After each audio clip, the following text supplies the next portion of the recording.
Galbūt atėjo laikas tau pažinti Žemės istoriją, jos šviesos šaknis, nes Žemės civilizacija prasidėjo nuo žvaigždžių sielų.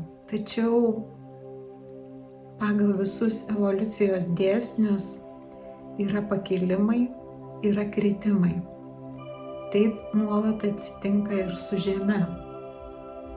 Buvo šviesos civilizacijos, kuriuose vyravo harmonija, meilė, draugystė su gamta, su Žeme.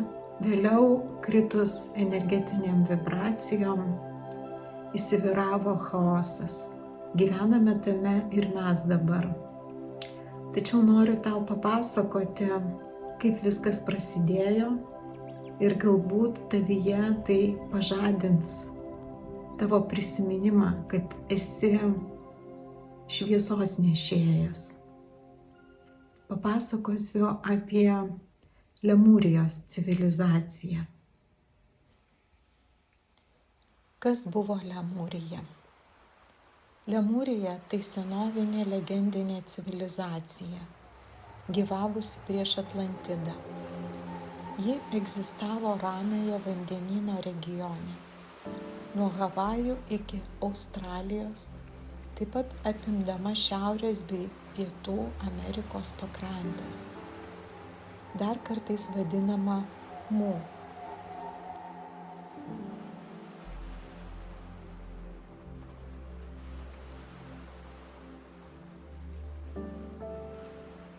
Kas sukūrė Lemūriją? Lemūrijos šaknys kilusios iš žvaigždžių sielų – Plejadžių, Sirijaus, Arktūro.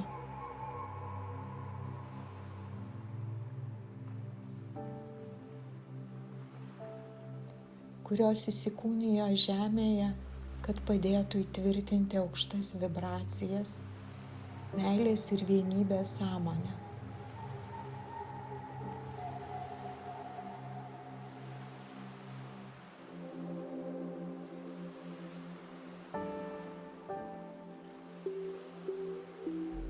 Taip pat iš pirmųjų dvasinio pasaulio sielų, kurios nusileido į Žemę patirti fizinę formą harmonijoje su gamta.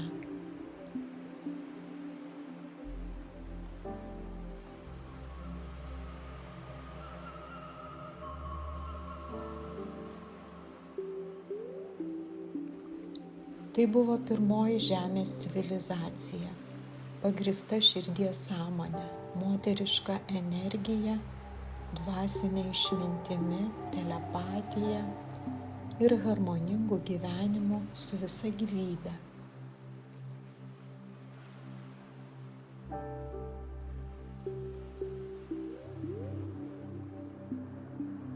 Kaip atrodė lemūriečiai? Jie buvo aukšti, lieso sudėjimo, dažnai švytintis, nes jų kūnai buvo ne visiškai fiziniai, labiau eteriniai, permatomi.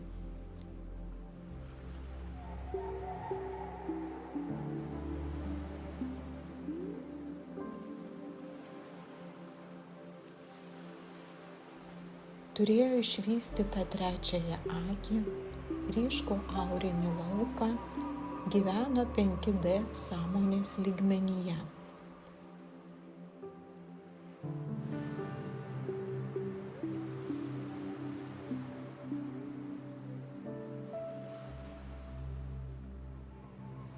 Galėjo bendrauti telepatiškai ir širdies jausmą.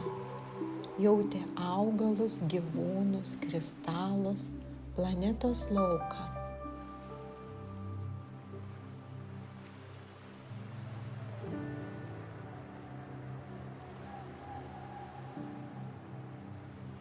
Lemūriečiai gyveno vienybėje su gamta.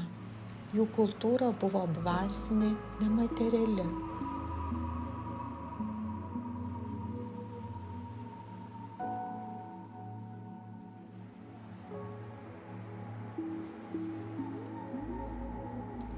Jie bendravo su gamtos dvasiomis, gyvūnais, vandenų, kalnų, žemės sąmonė.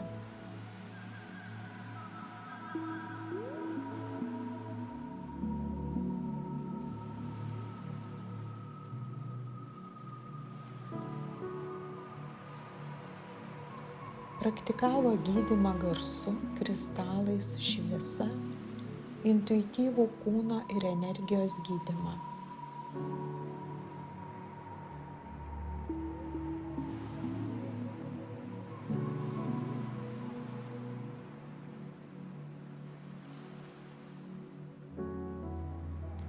Turėjo šventyklas po atviru dangumi, kristalinius miestus, kur šviesa buvo pagrindinis energijos šaltinis.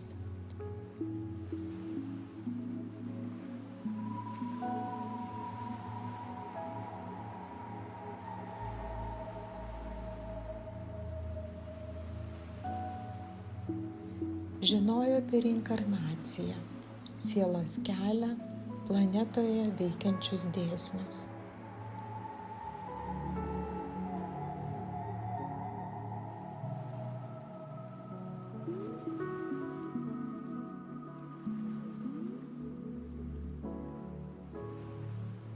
Jų visuomenė buvo moteriško prado, intuicijos, globos, harmonijos pagrindu.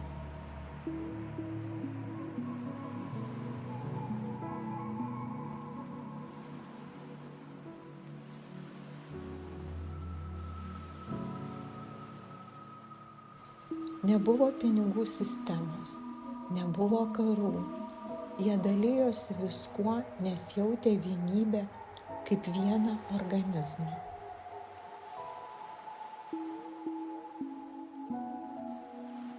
Lemūrijos civilizacija baigėsi dėl sąmonės smukimo.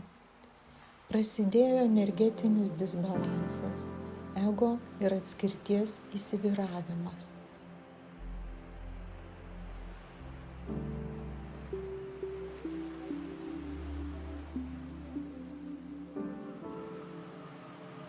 Lemūriečiai bandė išlaikyti aukštas vibracijas, bet žmonijos sąmonė ėmė kristi.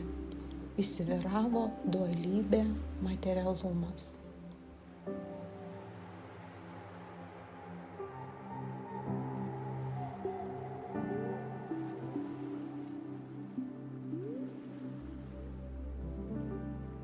Lemūriečiai pasitraukė į vidinę žemę ar aukštesnius sąmonės planus.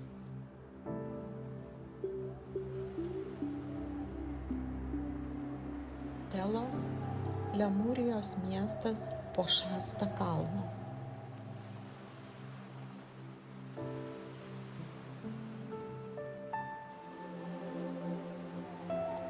Dalis jų persikūnijo vėliau kitose civilizacijose, atėjo kaip žvaigždžių sielos į dabartinį laikmetį.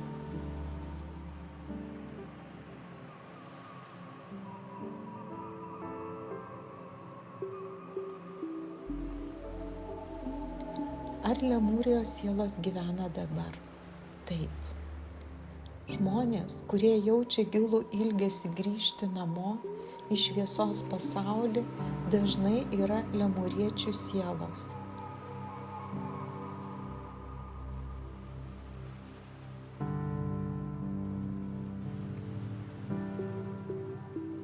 Daug jų dabar gimsta kaip energijos gydytojai, šviesos laidininkai, intuityvūs mokytojai, kad atkurtų vienybę sąmonę žemėje.